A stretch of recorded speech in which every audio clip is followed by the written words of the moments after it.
Hello my filles, j'espère que vous allez bien, j'espère que tout se passe bien pour vous. Donc aujourd'hui on va parler du placement du point karmique Rahu dans le signe de Poisson. Alors si vous ne savez pas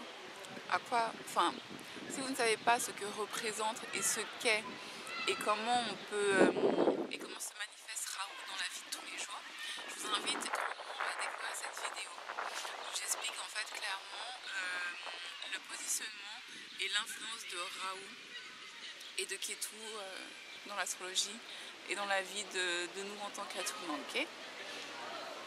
En fait, ce qu'il faut savoir, c'est que Rahu, c'est un point karmique qui va se transformer. C'est une illusion, en fait. Rahu, c'est une illusion. C'est-à-dire que c'est un point karmique qui va se transformer, qui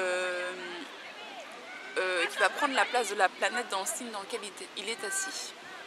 C'est-à-dire que si vous avez Rahu en Poisson, en fait, Rahu va agir et se prendre pour Jupiter. Sauf que Rahu, en fait, c'est vraiment c'est un point karmique en fait qui va amplifier toutes ces qualités-là, les qualités et les défauts. Et en fait, Rahu, c'est considéré comme un point karmique assez démoniaque entre guillemets. Hein. Quand j'utilise le mot démoniaque, c'est parce que dans les enseignements védiques qui sont très très vieux, c'était le mot démoniaque, ok? Mais prenez-le avec au 33e degré, hein, quand on dit démoniaque. Hein. Donc en fait, c'est vrai? Ok, merci. Un petit garçon. Et en fait, Raoult du coup Ah, juste attends. Et donc Raoult en Poisson, du coup, ça va donner vraiment des personnes qui vont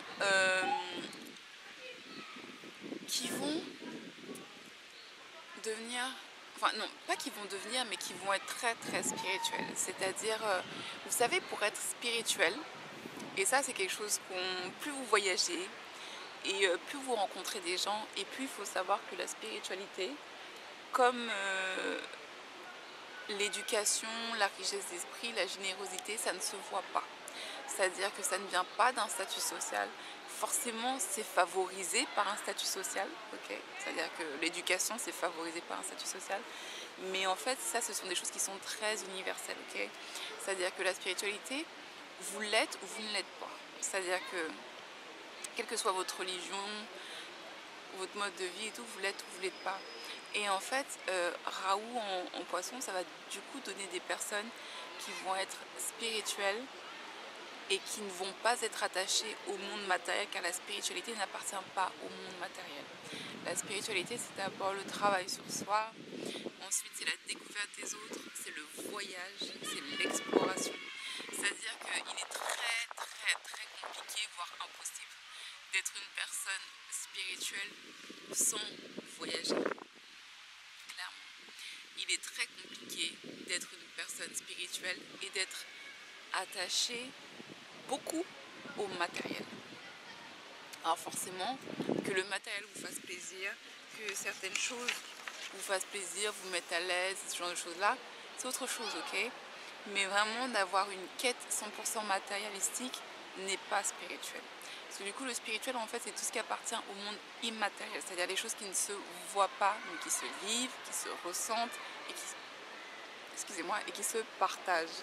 C'est-à-dire l'éducation, l'information, le travail sur soi, les sciences et ce genre de choses-là, ok? Et en fait, du coup, ces personnes-là, les Rahu en Poisson, ça va vraiment donner des gens qui déjà vont avoir plus tendance, c'est-à-dire, je vais vous expliquer un truc. En fait, vous pouvez être quelqu'un qui travaille dans un milieu très matérialistique et pourtant être quelqu'un de très spirituel. C'est pour ça que je dis que la spiritualité, c'est quelque chose qui appartient à tout le monde. C'est-à-dire qu'il n'y a pas une façon de s'habiller, une façon de parler et une façon de marcher en fait pour être spirituel. C'est-à-dire que la spiritualité, vous pouvez être un concessionnaire automobile et être quelqu'un de spirituel dans votre vie.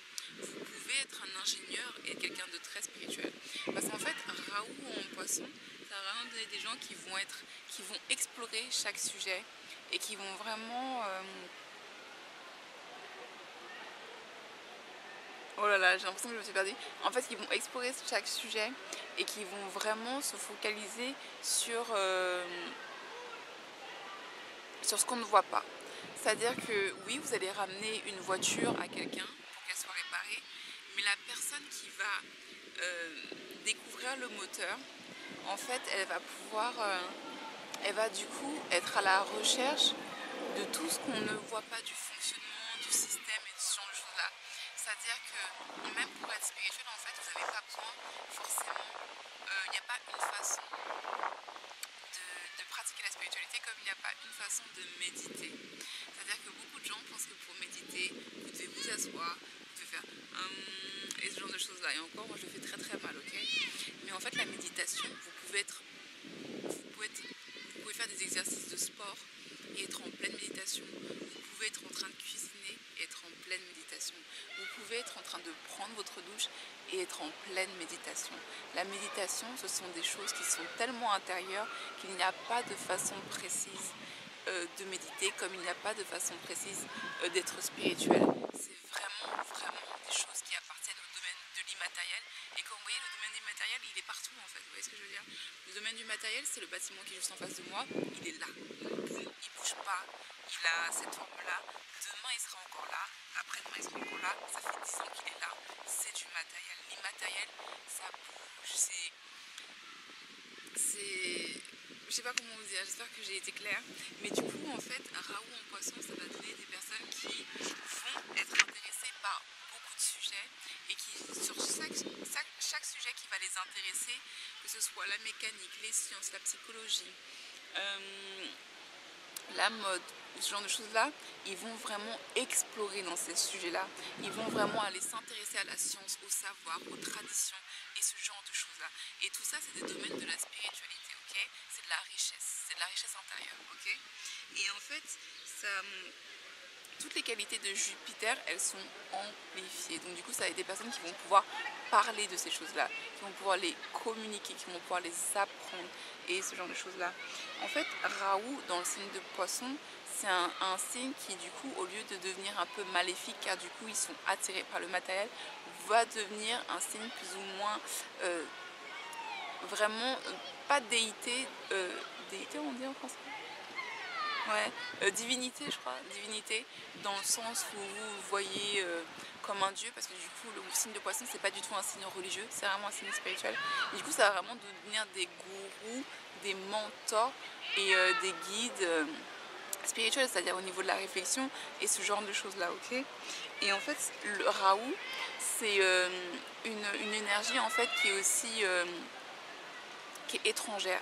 C'est-à-dire que en fait les gens, là où ils ont leur Raoult, c'est là où on voit qu'ils vont se démarquer facilement des autres. C'est-à-dire que vous pouvez voir des gens qui sont partis, qui ont vécu à l'étranger, ou des gens qui sont étrangers dans un pays par le placement de Raoult, ok? Et en fait, Raoult, du coup, ça va donner des personnes qui en fait vont pouvoir devenir très très intuitifs et même psychiques, parce que du coup ils ont toutes ces énergies là qui sont étrangères, ils apprennent à les masteriser s'ils ne l'ont pas déjà fait depuis qu'ils sont tout petits, ok? Ce qui a été expliqué dans la vidéo, c'est que par exemple Raoult en poisson, ça donne vraiment des personnes qui du coup peuvent exceller, où c'est vraiment vivement recommandé de faire un travail ou une profession, un métier en tant qu'indépendant. C'est-à-dire qu'ils vont être seuls parce que du coup ils peuvent faire appel, 1, à leur intuition, 2, à leur habilité psychique, et 3, du coup explorer un sujet pour une personne et ce genre de choses là. Ça donne aussi des personnes qui, du coup, je reviens sur le oh là là, j'ai l'impression que ma vidéo elle est... Je reviens sur toutes ces énergies qui ne sont pas matérielles, qui sont étrangères à ce qu'on voit, ou étrangères aux normes de la société. En fait, du coup, vous allez trouver des personnes qui sont très fortes, ou qui sont intéressées, ou qui pratiquent toutes les sciences tantriques, toutes les sciences voilà, psychiques, tout ce qui est astrologie, la méditation, le yoga et ce genre de choses-là en fait. Vraiment tout ce qui appartient du domaine de l'immatériel, c'est-à-dire la compréhension, l'analyse, la découverte, l'exploration, le voyage et ce genre de choses-là, ça va vraiment être des qualités et aussi peut-être des défauts qui vont être mis en avant par Raoult dans le signe de Poisson.